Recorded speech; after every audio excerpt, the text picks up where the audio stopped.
মধ্যপ্রাচ্যে Iran Israel যুদ্ধ অবস্থা যখন চরমে, ঠিক তখনই এক বিস্ফোরক মন্তব্য করে নতুন করে আলোচনায় উঠে এসেছেন ইরানের নির্বাসিত রাজপুত্র রেজা পাহলভি।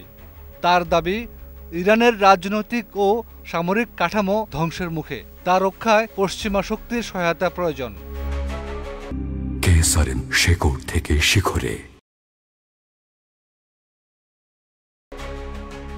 ইরানের সাবেক স্বৈরশাসক শাহ মোহাম্মদ রেজা পাহলভির ছেলে রেজা পাহলভি এই সংকটময় মুহূর্তে আহ্বান জানিয়েছেন ইরানের ধর্মভিত্তিক শাসন ব্যবস্থা ভেঙে দিয়ে সেখানে গণতান্ত্রিক সরকার গঠনে পশ্চিমা বিশ্ব যেন ইরানের জনগণের পাশে দাঁড়ায়। তেহরান টাইমসের প্রতিবেদনে উঠে আসে রেজা পাহলভির দেশবিরোধী ষড়যন্ত্র।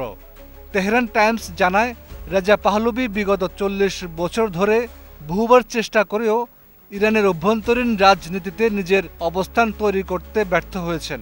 তার রাজনৈতিক কর্মকাণ্ডকে ইরানি ঐতিহ্য, আইনি কাঠামো ও জন আকাঙ্ক্ষার পরিপন্থী হিসেবে বিবেচনা করা হচ্ছে।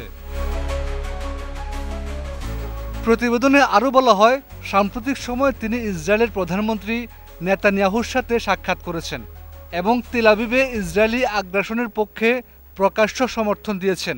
তার এই অবস্থান ইরান জুড়ে সমালোচনার ঝড় তোলে। সম্প্রতি ইরান ইন্টারন্যাশনাল টেলিভিশনে দেয়া সাক্ষাৎকারে রেজা পাহলভি বলেন, বর্তমানে ইরান ধ্বংসের পথে, জনগণকে রাজপথে নামতে হবে। আমার কাছে আছে উত্তরণ পরিকল্পনা, যা বাস্তবায়নে পশ্চিমা সহায়তা প্রয়োজন। বিশ্লেষকদের মতে রেজা পাহলভির এই বক্তব্য উপনিবেশিক যুগের কৌশলের মতো। তার রাজনৈতিক দেউলিয়ত্ব তাকে ইরানের শত্রুদের উপর নির্ভর করতে বাধ্য করেছে। ইরানের জনগণের মধ্যে এসব নির্বাসিত নেতার প্রতি কোনো আস্থা নেই, তা বারবার প্রমাণিত হয়েছে। মরিয়ম রাজাভি, যিনি ইরান ইরাক যুদ্ধকালে সাদ্দাম হোসেনের সহযোগী ছিলেন, বর্তমানে তিনি ইসরায়েলি হামলাকে নতুন অধ্যায়ের সূচনা বলে আখ্যায়িত করেন। শেকড় থেকে শিখরে।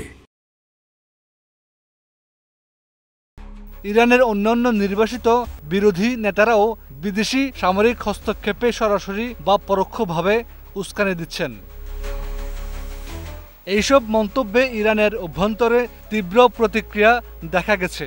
সাধারণ ইরানিরা মনে করছেন বিদেশি সামরিক হামলা ইরানের সার্বভৌমত্বের লঙ্ঘন এবং এ জাতীয় পরিস্থিতিতে জাতীয় ঐক্য আরও জোরদার হয়েছে। হাফিজুল্লাহ, 21 টেলিভিশন।